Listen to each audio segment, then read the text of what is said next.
شان دا منکر ہے؟ کون بد نصیب اور کالی زبان والا جڑا نبی دی شان دا منکر ہوئے،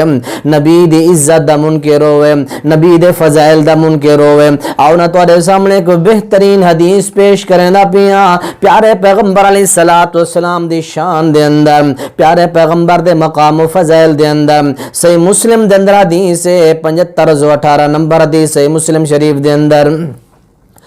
پیارے پیغمبر علیہ السلام راوین حدیث حضرت جابر رضی اللہ تعالیٰ عنہ سونے مدنی کریم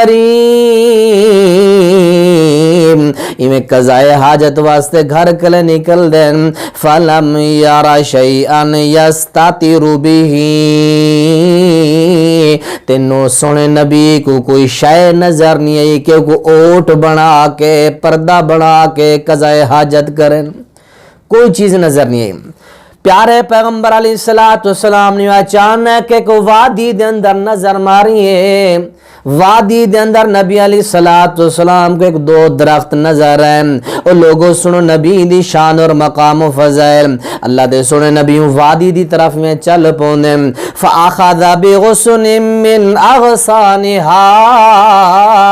سونے نبی نے ون کیوں درخت دی ایک ٹہنی یا دو ٹہنے کو نبی پاک نے پکڑیے تے آپ نے فرمائے فَقَالَ اِنْقَادِي عَلَيَّ بِإِذْنِ اللَّهِ او درخت دی ٹہنی لڑی اللہ دے اذن اور اللہ دے حکم اور امر دے نال میرے پیچھا پیچھا چل دیا۔ حدیث اندر الفاظ ہیں فَنْقَادَتْ مَعَهُ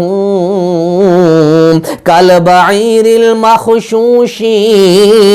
حضرت جابر رضی اللہ تعالیٰ عنہ فرمائے لوگوں میں جڑے ویلوں نے ٹہنے کو دو درخت دے لڑے کو میں ڈٹھے ایمیں چل جا ویندہ جی میں ایک مہارا لعونٹ مالک دے پچھو چل دا ویندہ ہوندے۔